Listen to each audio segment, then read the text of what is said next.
Welcome to Gold Talk Sports. Today we're going to be talking about my favorite NFL team, the New York Giants. Today they made two relatively bigger moves, the first of which was signing quarterback Daniel Jones to a 4-year, $160 million deal. The second one was franchise tagging star running back Saquon Barkley. First, let's talk about Daniel Jones. So, going into the offseason, these guys are two really big question marks on what's going to happen with them. Are they going to go to a different team? Are they going to stay in New York? It was a pretty big deal. Daniel Jones, while negotiating with the Giants, midway through negotiations, ended up switching agents. He went from, where everybody thought he was going to be around, like maybe mid-30s, all the way up to reportedly wanting $45 million a season.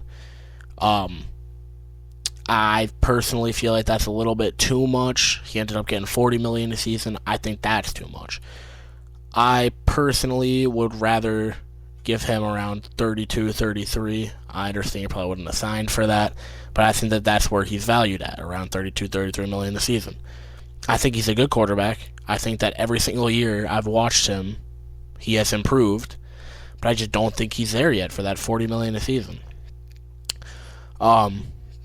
That's, my opinion on that situation. So now let's go over to the Saquon Barkley situation.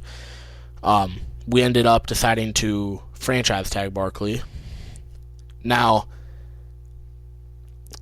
I think everybody kind of knew that he was coming back. There was a lot of rumors that he was going somewhere else. I don't think most people believed that. I think most people kind of figured he would come back. He is undoubtedly, by far, the best player on our team. I don't think there's any chance that our GM Joe Shane, head coach Brian Dable, I don't think they would ever let him walk. I just don't. Now, especially after I saw that first notification that Daniel Jones was re-signing for a deal, I kind of knew the tag's going to Barkley. I think going into the offseason, I personally was seeing two different scenarios. Either we're going to re-sign Daniel Jones and tag Barkley, which is what we ended up doing, or we were going to re-sign Barkley and tag Daniel Jones. Now, the quarterback tag, I could be wrong because I don't exactly know, but I believe it's around 30 or 31 million a season, which is closer to what I think Daniel Jones is worth. But I feel like either way, no matter which of those two situations we did, it was a lose-lose regardless. And the reason why I say this is because Jones wants more than he's worth, in my opinion. As I said earlier, I don't think he's worth more than like 32 million a season. But then Barkley wants around 16 million a season. Now, I think that he's worth 16 million a season. I personally think Saquon Barkley is the best running back in the NFL. But he is a running back, and they have a really high load management on them.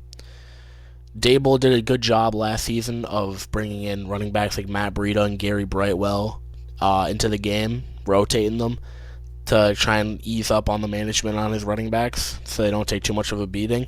But running back is still, you're going to take a huge beating, which is really physically tough on the body. And Saquon Barkley is a guy who already has had issues with injuries. He has a bad injury history. He had that high ankle sprain a couple years ago. He tore his ACL. So he's already had a bad injury history. So what's to say you give him $16 million? What's to say that he won't get hurt again? So I think it was a lose-lose. But I don't know, man. Honestly, I'm excited. See what's in store for the rest of the Giants off season. See what we do with our other upcoming free agents. See what we do in free agency in the draft. It's an exciting time of the year. Overall, I think that's it. And I'll see you guys next time.